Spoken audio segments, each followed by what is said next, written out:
জানিয়ে দিব এই মুহূর্তে আমাদের হাতে এসেছে গুরুত্বপূর্ণ আপডেট আন্তর্জাতিক সংবাদের শিরোনাম। শুরুতেই থাকছে গাজার আন্তর্জাতিক বাহিনীতে আরেক মুসলিম দেশকে আহ্বান যুক্তরাষ্ট্রের। এবারে থাকছে ডোনাল্ড ট্রাম্পের সঙ্গে বৈঠকে গাজা প্রসঙ্গ, কি জবাব দিলেন মামদানি। আরও জানাবো শেখ হাসিনার রায় নিয়ে পাকিস্তানের প্রতিক্রিয়া। এদিকে মার্কিন চাপে নতি স্বীকার ভারতের।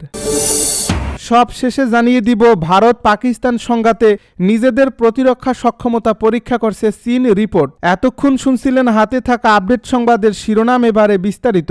তবে তার আগে অনুরোধ রইল ভিডিওটিতে একটি লাইক এবং কমেন্ট করে জানিয়ে দিন ভিডিও সম্পর্কে আপনার মূল্যবান মতামত। আরও জানিয়ে দিন ভিডিওটি কোথা থেকে দেখছেন বা কোন জেলা থেকে দেখছেন। গাজার আন্তর্জাতিক বাহিনীতে আরেক মুসলিম দেশকে আহ্বান যুক্তরাষ্ট্রের। গাজার জন্য আন্তর্জাতিক বাহিনীতে যোগ দিতে ইয়েমেনকে আহ্বান জানিয়েছে যুক্তরাষ্ট্র। ইয়েমেন সরকারের 5 জন জ্যেষ্ঠ কর্মকর্তা বার্তা সংস্থা এএফপিকে বিষয়টি নিশ্চিত করেছেন। তাদের মধ্যে এক শীর্ষ কূটনীতিক, সামরিক কর্মকর্তা এবং প্রেসিডেন্সিয়াল লিডারশিপ কাউন্সিলের সদস্যও রয়েছেন।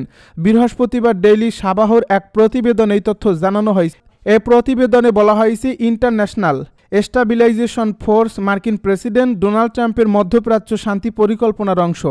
জাতিসংঘ ইতিমধ্যে পরিকল্পনাটির অনুমোদনও দিয়েছে, তবে আরব ও মুসলিম দেশগুলোর অনীহার কারণে এর বাস্তবায়নে বড় বাধা তৈরি হয়েছে, কারণ বাহিনীটি ফিলিস্তিনি অস্ত্রধারীদের বিরুদ্ধে লড়াইয়ে জড়িয়ে পড়তে পারে। ডেইলি সাবাহ জানিয়েছে ইয়েমেন এখনও চূড়ান্ত সিদ্ধান্ত নেয়নি। কর্মকর্তারা জানিয়েছেন যদি অংশগ্রহণও হয় তা হবে প্রধানত প্রতীকী।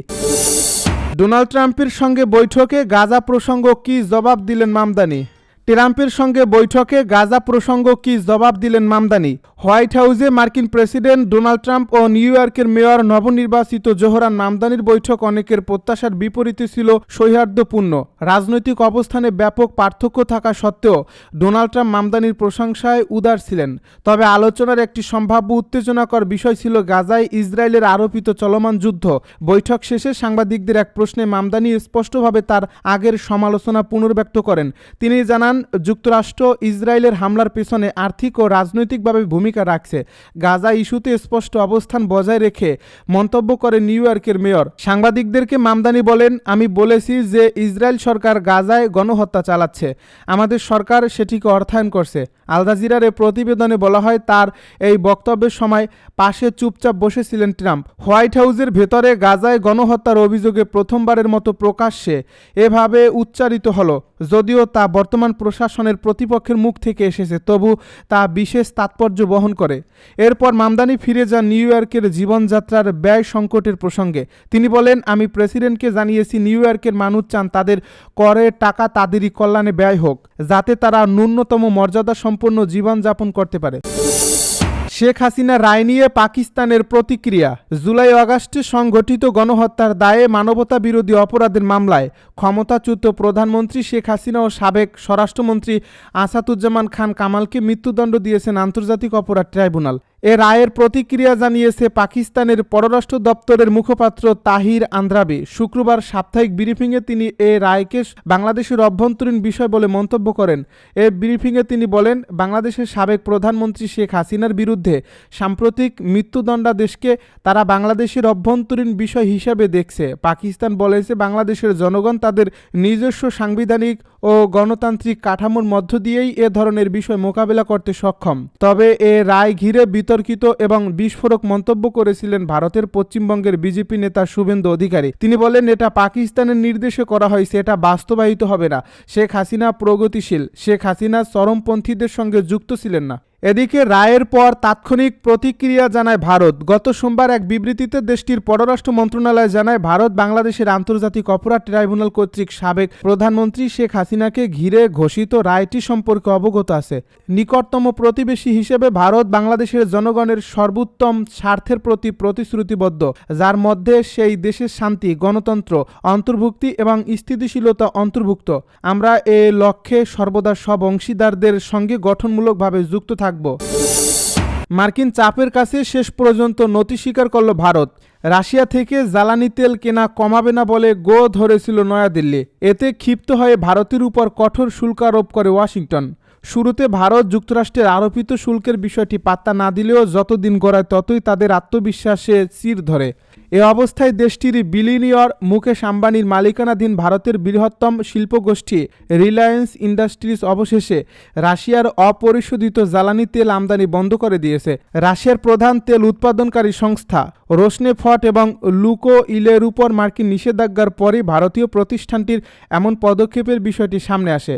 রিলায়েন্স এক বিবৃতিতে জানিয়েছে 2026 সালের 21 জানুয়ারি থেকে কার্যকর হতে যাওয়া পণ্য আমদানি সংক্রান্ত বিধিনিষেধগুলোর সঙ্গে পূর্ণ সম্মতি নিশ্চিত করতে এই পরিবর্তন নির্ধারিত সময়ের আগেই সম্পন্ন করা হয়েছে। এদিকে ভারতীয় এই প্রতিষ্ঠানটির এমন পদক্ষেপকে স্বাগত জানিয়েছে হোয়াইট হাউস। ভারত পাকিস্তান সংঘাতে নিজেদের প্রতিরক্ষা সক্ষমতা পরীক্ষা করছে চীন। রিপোর্ট। যুক্তরাষ্ট্রের একটি দ্বিদলীয় কমিশন তাদের বার্ষিক প্রতিবেদনে জানিয়েছে, গত মে মাসে ভারত পাকিস্তান সংঘর্ষকে সুযোগ সন্ধানীভাবে ব্যবহার করে চীন তাদের প্রতিরক্ষা সক্ষমতা পরীক্ষা ও প্রচার করেছে। গত মঙ্গলবার প্রকাশিত মার্কিন চীন অর্থনৈতিক ও নিরাপত্তা পর্যালোচনা কমিশনের প্রতিবেদনে বলা হয়েছে, বেইজিং ভারতের সঙ্গে চলমান সীমান্ত উত্তেজনা এবং ক্রমবর্ধমান প্রতিরক্ষা শিল্প লক্ষ্যের প্রেক্ষাপটে কার্যকর অস্ত্রের অত্যাধুনিকতা পরীক্ষা এবং প্রচারের জন্য 4 দিনের এই সংঘাতকে কাজে লাগিয়েছে। এ প্রতিবেদনে বলা হয়েছে, এই সংঘাতটি ছিল প্রথমবারের মতো চীনের আধুনিক অস্ত্র ব্যবস্থার পরীক্ষা, যা বাস্তব যুদ্ধক্ষেত্রে কাজ করেছিল।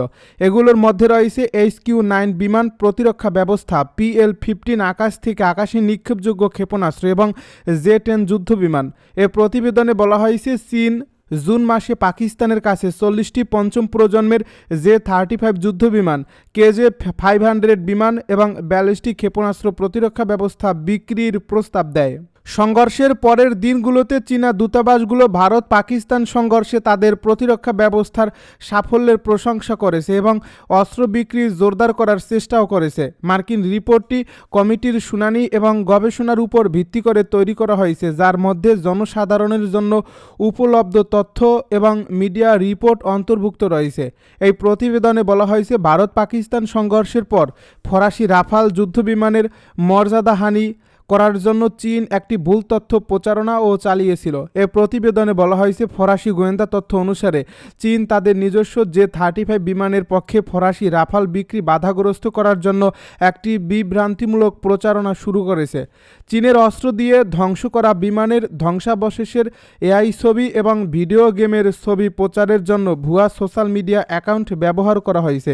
এতে আরও বলা হয়েছে, চীনা দূতাবাসের কর্মকর্তারা ইন্দোনেশিয়াকে ইতিমধ্যেই প্রক্রিয়াধীন রাফাল জেট ক্রয় বন্ধ করতে রাজি করিয়েছেন।